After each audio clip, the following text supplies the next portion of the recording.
What's going on, my friends, my friends, my friends? Welcome back to the Daily Dose. We got day number 354 here. We're going to be looking at Revelation 12 and 13. We've got Psalm 44 as our devotional reading for today. So let's jump in and see what we've got. By the way, there is a video from our friends at Read Scripture, so go down below. There's a link in the description. Click that link. It will transport you magically over to the wonderful world of YouTube, where you can check out the video that pertains to the scripture that we're about to be getting into. So check that out. You won't regret it. So here's what we got going on with the scripture for today. We're starting off with a section about a woman and a dragon. Okay? And here's what it says, beginning of chapter 12. A great sign appeared in heaven, a woman clothed with the sun, with the moon under her feet and a crown of 12 stars on her head. Okay, I don't know for sure, but this is very suggestive of the woman being the Jewish nation, and those 12 stars on her head being the 12 tribes, right? That's what I think. And then it says she was pregnant and cried out in pain as she was about to give birth. Then another sign appeared in heaven, an enormous red dragon with 7 heads and 10 horns and 7 crowns on its heads. Okay, so if you'll think back to some of the visions that Daniel had, right, back in the Old Testament, where it talks about the statue of Nebuchadnezzar and the different levels and the different layers, and then down at the bottom, it had 2 feet with 10 toes, right? Well, here we see something similar. We see a dragon. This dragon has got 7 heads, kind of like I think that there were 7 layers to the statue, weren't there? No, maybe there were less than that. But then it's got 10 horns. That kind of reminds me of the 10 toes, maybe, of that statue on the feet that were made out of clay. Anyways, we'll keep it moving. So we're going to skip over a little bit where it talks about what's going on with this dragon and the woman. And then it jumps over to kind of another scene. And it says, then a war broke out in heaven. Michael and his angels fought against the dragon, and the dragon and his angels fought back. But he, meaning the dragon, was not strong enough, and they lost their place in heaven. They, meaning the dragon and his angels, his demons, if you will. The great dragon was hurled down, that ancient serpent called the devil, or Satan, who leads the whole world astray. He was hurled to the earth, and his angels with him. Okay? We've got a little bit more text here that we're going to just kind of skip over. We come down to verse 13. It says, when the dragon saw that he had been hurled to the earth, he pursued the woman, who I perceive as the Jewish nation, who had given birth to the male child. The male child, I perceive as Jesus, right? It seems logical to me. I don't know. It's just kind of the vibe that I get from this.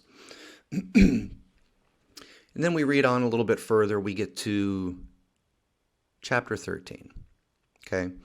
Again, we're talking about the dragon again, and a beast that comes out of the sea. It says, the dragon stood on the shore of the sea, and I saw a beast coming out of the sea. It had 10 horns and 7 heads, with 10 crowns on its horns, and on each head a blasphemous name. The beast I saw resembled a leopard, but had feet like those of a bear and a mouth like that of a lion. So here we've got some more animal-related imagery. Okay, again, relatively similar to some of the stuff we've looked at in the book of Daniel.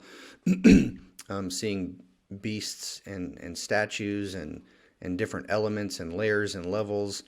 And here we see the 7 heads and the 10 crowns and horns, and again, kind of similar to what we read just a few minutes ago. But notice this.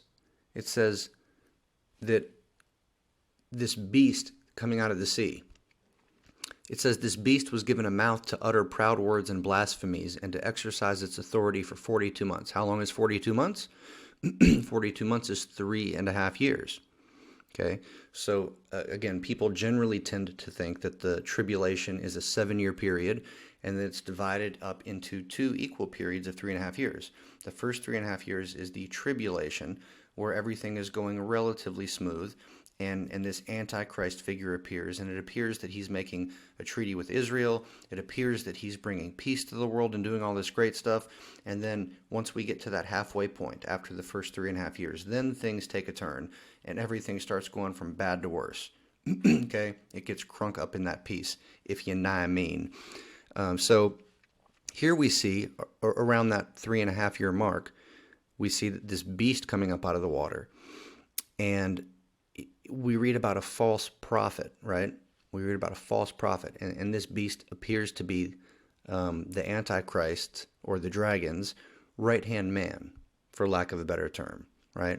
And we read how this beast opens its mouth and blasphemes God, and slanders God and his dwelling place and those who live in heaven. Okay?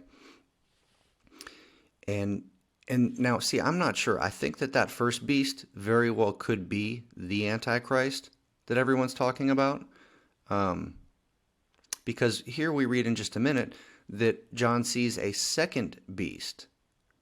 A second beast, right? A second beast coming out of the earth. It had two horns like a lamb, but it spoke like a dragon.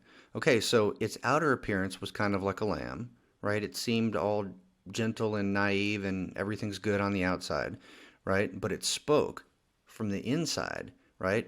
It was bad, it was evil, it was like a dragon. It exercised all authority of the first beast on its behalf and made the earth and its inhabitants worship the first beast whose fatal wound had been healed. So here we see that the first beast, again, presumably the Antichrist, I don't know, that's just my guess, we see that he had received a potentially fatal wound somehow, and that wound has been healed.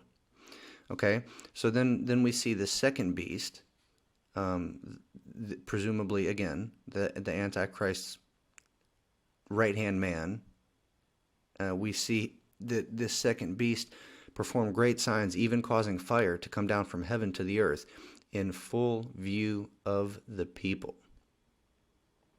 Okay. Interesting word picture there. That's really all we've got time to cover. But I do want to look at the last verse in chapter 13 real quick. It says, "Let the person who has insight calculate the number of the beast, for it is the number of a man." That number is 666. I'm pretty sure the only other place in the Bible where that number 666 is mentioned has to do with Solomon and how much he was paid. I don't remember exactly, but I think that he got like 666 pounds of gold or something per year. That was like his salary, I think. I don't remember the exact details, but I remember that number being mentioned somewhere in regards to Solomon having to do with his income or something that he received as far as goods or gold, something like that. But anyways, that's all we got time for today. But hey, thank you for being here. Thank you for your patience. And until we meet again, deuces.